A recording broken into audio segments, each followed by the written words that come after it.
Welcome back to the Prep Rally podcast. We're going to dive straight into basketball season here in the Northwest Arkansas and River Valley. I'm your host, Sydney Ruth and Graham. I'm Graham Thomas. Leland Barclay joins us in the River Valley. We've got big matchups, standout performances. We're breaking down all the action from the first week of conference play. And of course, we're counting down our top 5 and Gimmie 5, the best performers across the region. So let's kick things off, Graham.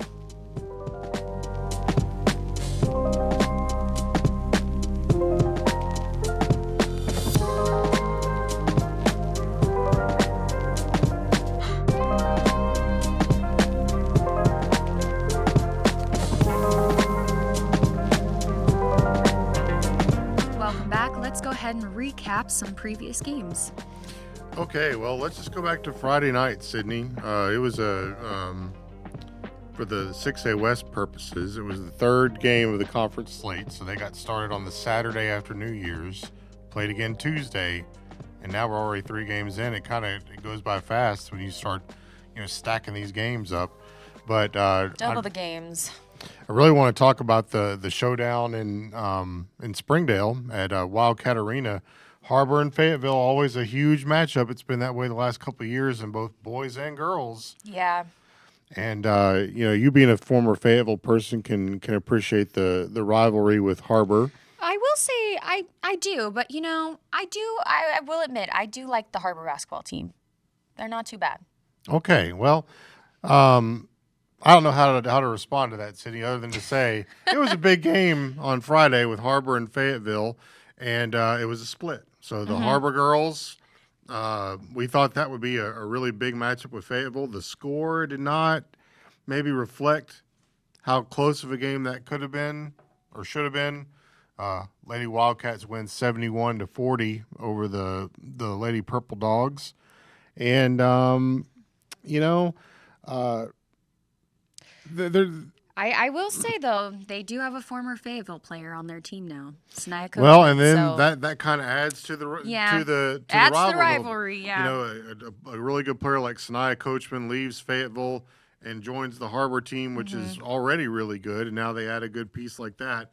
And but it was, the Lady Wildcats with the big win, and they kind of have them and Fort Smith Northside have kind of moved into the forefront on the girls' side in the 6A West. Then in the boys' game, what a showdown!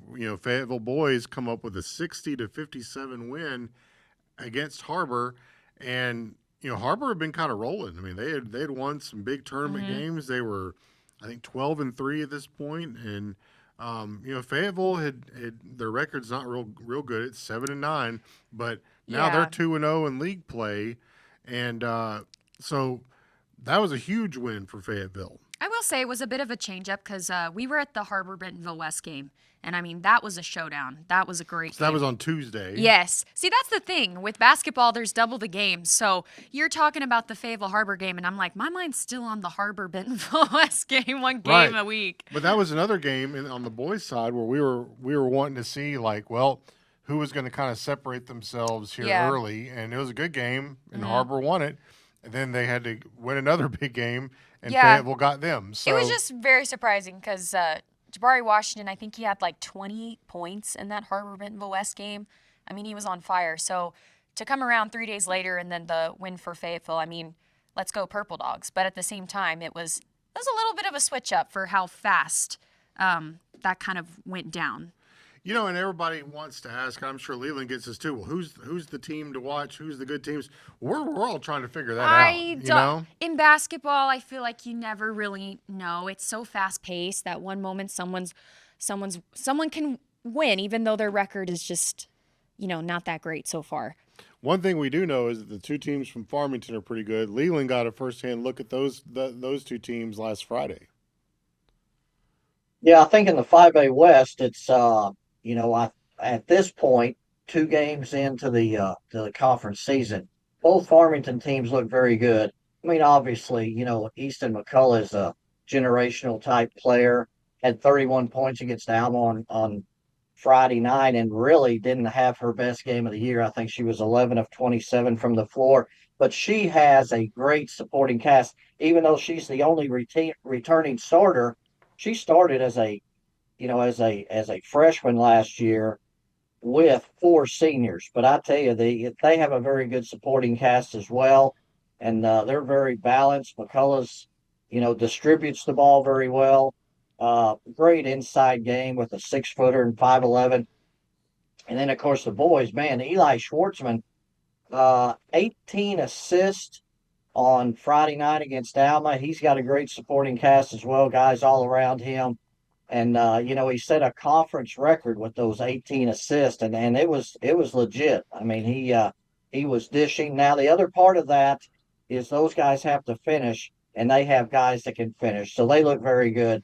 And then you go back to Har-Ber, and boy, adding Sanaya Coachman to what was already going to be a very good team.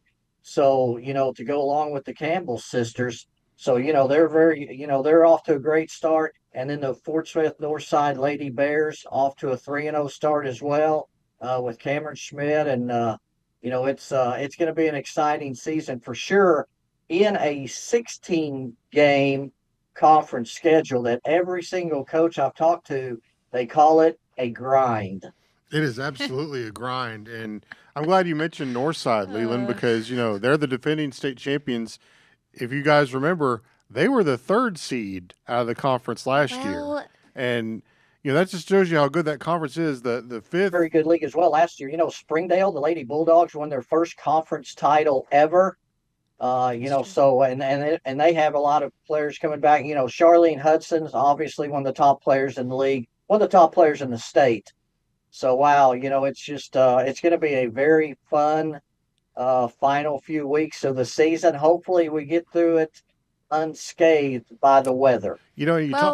Sorry. Well, I hope Fayetteville can turn it back around for this game against Northside this Tuesday, because that's a rematch of the state final last year. So personally, I'd like to see it be a close game. I would bet, if Coach Rimmer brought the girls in either on Saturday or Sunday, I'm sure they had a really good practice session. I know they'll have a good one on Monday today here. Yeah. They'll be ready for Northside, and they'll be. Well, and I think too, Ricky Smith will be the first one to tell you. They have such a long history of wins. Ricky Smith's about ready to hit another milestone in a couple of weeks, probably. But I think one thing that like he'll his tell 80th you birthday is or that something. The Lady Bears get everybody's best shot. So they expect that, and that's the way it usually is. We talk about in this conference on the boys' side and the girls' side, and in the 5A West, really too. But sometimes you think about players, like who are really good players. Well, for the Fayetteville boys, they've got DJ Hudson back. He was there as a sophomore. He was at Springdale as a junior. Now he's back at Fayetteville. And I know their record doesn't look like much right now, but they've got him. And when he's on the floor, there's often time he's going to be the best player out there, and he'll give them a chance to win because he's just such a good player. Well, I'm just going to bring this up, but one of the things I found like the craziest having, covered these sports the past year is that I meet so many athletes who are like, oh yeah, the year previous I was at this school, or the next year they're at this school. You couldn't do that. Like I graduated in 2018. You couldn't really do that then. It is a new era of, and you're exactly right. Well, I don't like it. You're in high school. Be in one place. Put your head down, work hard, because you're not on a winning team. Okay, you're going to get recruited more, I don't know, just. And that's, and the coaches. Don't bring college into high school. The coaches will tell you, most of them, that they are desperate for some litigation that will help maybe limit those transfer opportunities. It used to be when you transfer, you had to sit out. Well, now, it's just. I just think it's. There's a lot of gray area, is what I'm. Well, it's sad because, I'm gonna admit, Sanaya Coachman being on Har-Ber now, that's not an easy thing for your former team to go against somebody. And like I said, I don't like seeing college being, translated into high school like this. It's just I at that point I can't keep up because someone's going to transfer next year or maybe now after back the semester. Back in the day, it used to be you had to make a bona fide move, and that was kind of the determining factor. Now it's just not. It's just a little muddy, right, Leland? Oh, absolutely. Unfortunately, the portal has hit high school sports. In fact, when college football crowns its national champion, and I say college football, I use that term extremely loosely. I'm going to be calling it from now on they'll be the 2025 portal champions because that's what it is now. Who can hit the portal the best? Yeah. I mean, there were, so looking back on this past week, there were, a lot of teams picked up a lot of big wins. So, you got Rogers Rogers boys are kind of all off to a good start. Van Buren's boys are off to a great start. They are 2-0 in league play, and they've been kind of one of my favorite stories of the season. We talked about Northside girls and Fayetteville girls, and Bentonville girls are, they're not.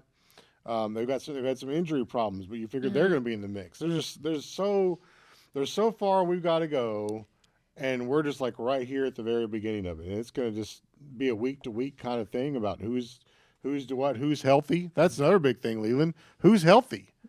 Who's healthy? But earlier you were talking about Fayetteville. I think they're 6-9 at this point, 6-8, something like that. But you talk about non-conference, and this is the thing about basketball. The Greenwood Lady Bulldogs were 2-9 going into the new year. Now they're 2-0 and sitting on top of the 5A West because it's the conference games. And he even told his players, and you look at their schedule, they play basically a 6A West schedule. They also played Little Rock Central, played Bryant, and they went 2-9. And it's one of those deals that I've heard coaches in the past say, if they're not physically beat up and mentally beat down, man, that competition, they're not going to see competition like that the rest of the season. So 2-0, that's all that matters right now. One of my favorite stories last year was Shiloh Christian boys starting like 0-11, something like that, and then going 14-0 in the 4A1 conference and winning the league, winning enough games at the regional to advance to state, and it was a great year for them. It didn't start out great. I didn't really keep up with it last year, but I can say for the Razorbacks, kind of similar story. Absolutely, they got off to a terrible start. 0-6. Yeah, and then people were making guesses that they would not win a single game in the SEC, and then they went to the Sweet 16. So well, that's just teams can put it together, and but that's how I think that's why I'm starting to love basketball. Is things can change really fast for teams. Well, it definitely makes for some great storylines. Absolutely, and we're here for it all. With that being said, I want to take a second to thank our sponsor for the show. Take control of your pests with Wes. Whether it's termites, mosquitoes, bedbugs, weeds, or lawn disease, Wes has the experience serving Arkansas, Missouri, and Oklahoma since 2003. Book your free consultation online today at westtermite.com. Is my choir ready? I'm always ready. Leland, are you ready? Absolutely. Okay. On the count of 3. 1, 2, 3. After all. West knows best. No. Okay. We just can't overcome the Zoom delay. The 1 second delay. He's 1 second He's behind. not delayed. He knows. Look at him. He knows. He's on his own delay. We'll be right back. Yes, when we come back, we're going to talk about the best matchups for the next upcoming week, and then we'll also be getting into our top 5 and Gimme 5. This is Prep Rally.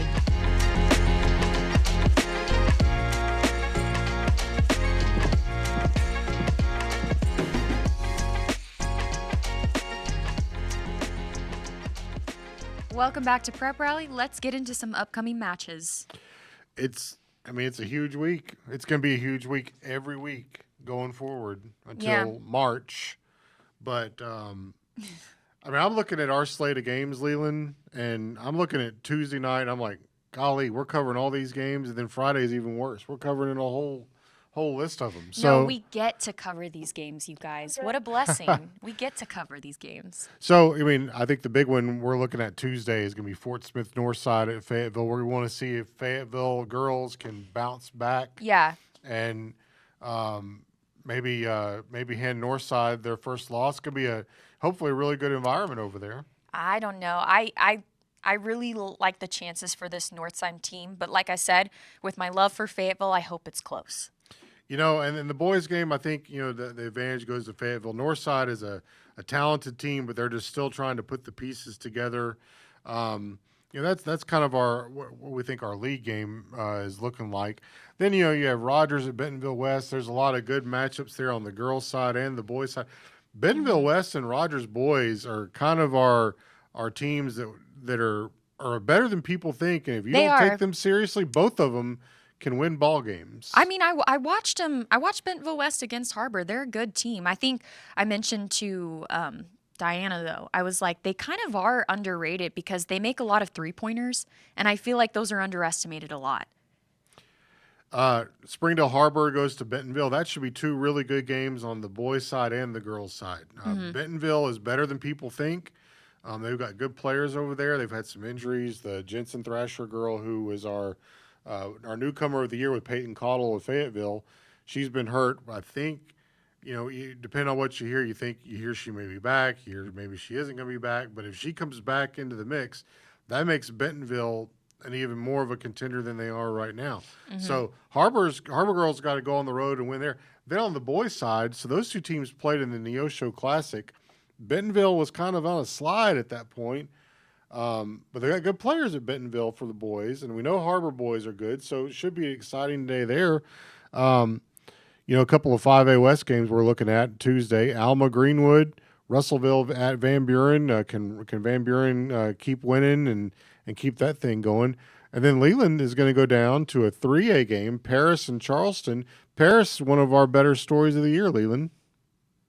Well, both of those games ought to be fantastic. Paris and Charleston girls. Charleston girls have only lost one game, so that's a huge game in the 3A4.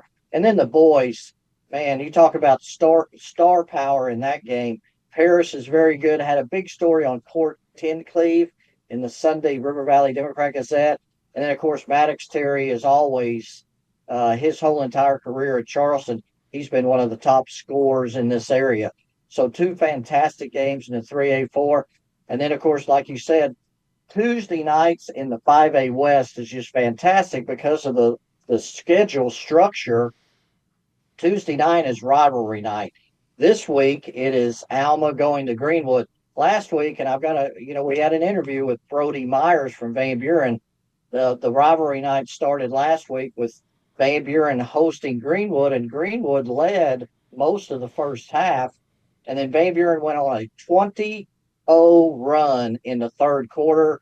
Brody Myers had a big part in that. We talked to him after that game. So Tuesday nights is big in the 5A West with rivalry night. And Russellville's off to an 0-2 start, but they're always very good. So at this point, even though it's early, it's almost kind of a must-win game for Russellville. So they're going to come into Clearbait's Arena really hungry for a win. And like you said, we'll see if Van Buren can keep their torrid start going. So fantastic week of high school football or basketball coming up. Yeah, you get in your mind the football thing. Leland, I was talking to Brad Autry after they rallied to beat Siloam Springs in the fourth quarter on Friday night, and I was telling him, I was like, I need to get down there. It's been a long time since I've been to a basketball game at Van Buren. And he goes, well, you should come to the Alma Van Buren game. It's going to be lit, as the kids like to say. So lit is from like 2012. Nobody says that anymore, Graham. I'm not saying that. That's what Coach Autry said. So, well, he's. Hey, how about Friday's games? So we need to write you guys like a lingo, list so that you understand these kids' dialect.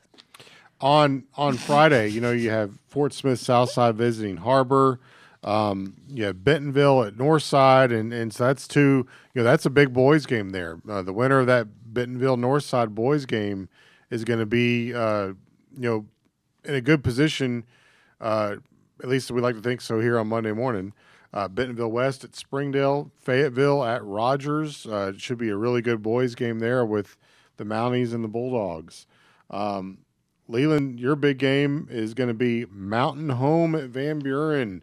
Another great test for the Pointers at home.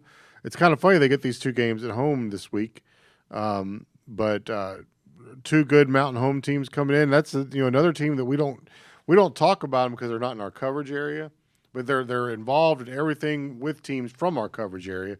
They got two really good teams, but they're having to make the trip this time. So that's a great equalizer when it comes to basketball, Leland.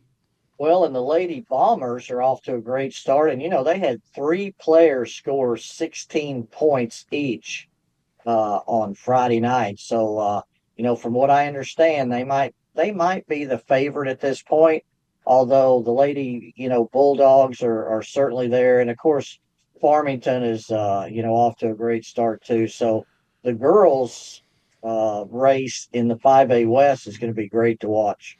I've been around this league enough to know, too, that anytime Harrison and Alma play, in which they play on Friday at Alma, that's always a fun night. You just have to know Harrison, seems to bring out the best in teams and their student sections, and they always have. It's just always been that way, whether you're in Siloam, whether you're at Alma or Van Buren or Greenwood. Mm-hmm. Anytime Harrison shows up, that you want to beat Harrison. And so they're going to visit Alma on Friday, and we'll have coverage of that one as well. And then another, just to kind of going one more here, Shiloh Christian visits Pea Ridge, big girls game and a big boys game. There's just, and somehow we're going to cover it all, Sydney. Well, double the teams with this sport, so we kind of asked for it. At least it's all like right there. You got game 1, then game 2. Exactly. You're not having to double whammy, 2 for 1. I've lived places where you'd have boys' night and girls' night, and they'd be separate nights, and it just doesn't hit the same. Yeah. Well, before we get into the top 5 and Gimme 5, I'm going to put Graham and Leland through a slang test. Guys, what does cap mean? To me, cap means Steve Rogers, Captain America. I hear the word cap. What are you talking about, like bust a cap? No. Wrong. Leland, what do you think it means? Well, I use cap a lot, and it's usually putting the final touches on a big 16-0 run. Oh, dear. I sense that we're both wrong. The word of the day, cap, means someone's lying. So, like, for instance, if you see, like, a stat sheet and someone says, like, they're 6 foot, but you clearly know that they're 5'7", you go, that's cap. Yeah. So we're going to be doing these lessons throughout the podcast this year to get you guys, accustomed to what these young athletes are saying, okay? Can we explain what Graham, it sounds like we have a lot to learn. Look, that is always the case, and I'm always happy to learn. But can you just explain to me what 6'7" is? I don't get it. I got 6'7" yesterday by my daughter, and I still don't know what it means. It literally means nothing. It's you can use it for anything. It's just literally nonsense. Like, there is no explanation to it. It's just like a goofy thing that people do in any situation. Like for instance, when Braxton and Jeff Regan were on our show, and if you want to watch that, we have an episode with 2 of the Rogers football players. So go watch that if you want. But they, the whole time, were like, Mike Jones. It doesn't mean anything. It's just a fun meme. But anyway, we will be doing these lessons throughout the podcast so that your other reporters are also informed. I'm going to try and use that today. That's cap. Well, you have to use it correctly. You can't just, say it. We'll see if I can get my daughter to. Well, she has to be caught in a lie. You have to, she has to say a lie. Oh, that'll never happen. Well, then you can't use it. She has friends, though. Oh, man. You guys have a lot to learn. But anyway, we want to remind everyone that NWAOnline.com and River Valley Democrat-Gazette are the premier spots to get all the latest news on all high school sports. Subscribe to our newsletter and get the top stories every single week. Additionally, you can follow us on Instagram, Facebook, and TikTok at Prep Rally Sports Now, where we share exclusive interviews with players and have a little bit of fun. But we also want to announce is we are still doing our Prep Rally road trip, but basketball edition. And we just did our first episode with Har-Ber basketball against Bentonville West. So go check that out if you'd like. Hi, I'm Hallie. We're from Roland, and this is the River Valley Gimme 5. Go Rangers! These are the top 5 performances in the River Valley last week, where we may not know what cap is, but we can tell you a lot of things that you won't find anywhere else. Number 5, we're going to go to Oklahoma, where the running Rangers and the Lady Rangers both won the Sequoia County tournament last week. The Rolling Lady Rangers 3 in a row, and the Running Rangers 3 out of the last 4. DeMonte Owens scored 31 points on Friday night in the 71-43 win over Muldrow with 8 rebounds. He scored 60 points in the 2 games, including the semifinals, and hit 10 three-pointers combined in those 2 games. In the girls' game, Ryan Nelke scored 23 points, and she had 47 points in the semifinals and the finals, and hit 9 threes combined to lead the Lady Rangers to a 56-27 win over Muldrow. Number 4, Kyrell Black, even though the Northside Grizzlies are off to a 1-2 start, he has scored 65 points in 3 games, including 19 points against Springdale last week, including 4 of the team's 8 points and a 3-pointer in overtime with 17 seconds left to lead Northside to the 62-61 win over Springdale. Number 4, Kaylee Ward of Mansfield last week against Paris in a 53-52 win on Monday became the school's all-time leading scorer, going over the 1,600-point mark in her career with plenty of games left. Number 2, Kyla Piercy also went over the 1,600-point mark last week in their conference win over Harrison. She had 60 points in 2 wins last week for the Lady Bulldogs. And number 1, our players of the week, girls, is Haley Taylor of Boonville. She hit the game winner in a 35-34 win over Paris. And then the boys, Hudson Clark also had a game-winning bucket in an overtime win over Harrison on Friday night. Good stuff, Leland. All great. A very solid Gimmie 5 to start off the new year. This is McKinley Campbell from Har-Ber, and this is NWA Top 5. And these are going to be the top 5 performances for Northwest Arkansas for the last week. Number 5, it actually happened down in the River Valley, Sydney. Sky Davenport from Rogers Heritage poured in 33 points to help the Rogers Heritage War Eagles get a conference win over Fort Smith Southside. 2 teams that have kind of been struggling a little bit. War Eagles with a big win. Sky Davenport's a good player. He's been putting a lot of big numbers up against a lot of people, so Rogers Heritage gets a conference win there.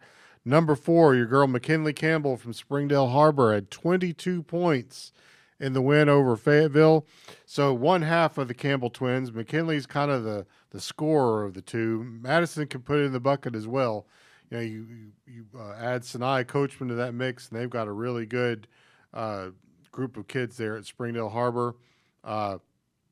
Can't wait till they play Fort Smith Northside. That'll be a real showdown on that front.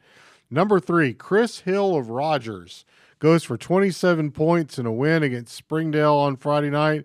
There were 4 Mounties in double figures. We're seeing a lot of this here lately, Leland. Seeing like in your game with the Farmington Alma. I think, what about 5 guys for Farmington had doubles in that game is what it seemed like I read.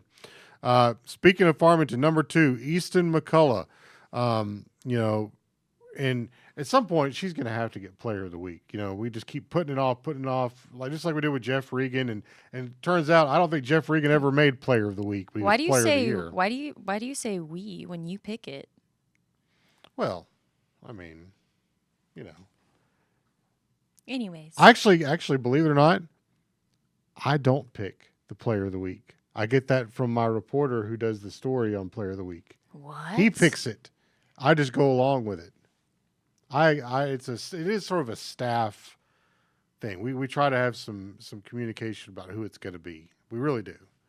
Anyway, Easton McCullough against Alma with stats from Leland Barclay, who was at the game. 31 points, 7 steals, 6 assists, 5 rebounds. just another day at the office. Big night for McCullough. Lady Cardinals are off to a great season. And then a shout out on the Farmington boys side. Like you talked about, Leland, Eli Schwartzman, 18 assists. I don't know that I've heard that since John Stockton played in the NBA. Just an assist machine. Steve Nash could also do something like that. Do you know who John Stockton or Steve Nash is? I don't know who Steve Nash is, but I know who Stockton is. Oh, okay. Steve Nash was a really good player too. And number one, Evie Cooper of Greenland is our girls player of the week. She had 27 points in a 3-1 win over West Fork and then 15 against Elkins. The Lady Pirates have won 7 in a row since losing to Fayetteville back in December. And I can tell you too, they've had some difficult circumstances here in the last few weeks. As most people know, there was an automobile accident leaving Mansfield with one of the Greenland coaches. Actually, he's a boys coach, but his daughter plays on the team for Greenland. Lily Shopper is her name, and Coach Shopper is the one who's injured for Greenland in the accident. And thoughts and prayers certainly go out to the Greenland community about all this. There's still a long way to go for Coach Shopper, but the Lady Pirates are continuing on and playing really good basketball, and I know they're doing it with heavy hearts too. So great job by Evie Cooper of Greenland. Our boys player of the week is Duke Bowman of Shiloh Christian. The Duke had 32 points in a Shiloh win over Prairie Grove on Tuesday. Then on Friday, he followed that up with 22 in a win against Huntsville. Shiloh Christian is the defending conference champions, off to a great start. And we're off to a great start. Basketball season's off and running. And it's going to be a fun next few weeks. Well, we hope you enjoyed today's podcast, and we look forward to next week. And make sure to watch our Prep Rally Road Trip Basketball Edition with Har-Ber, Bentonville West. And, yeah, we hope you have a great day. This is Prep Rally.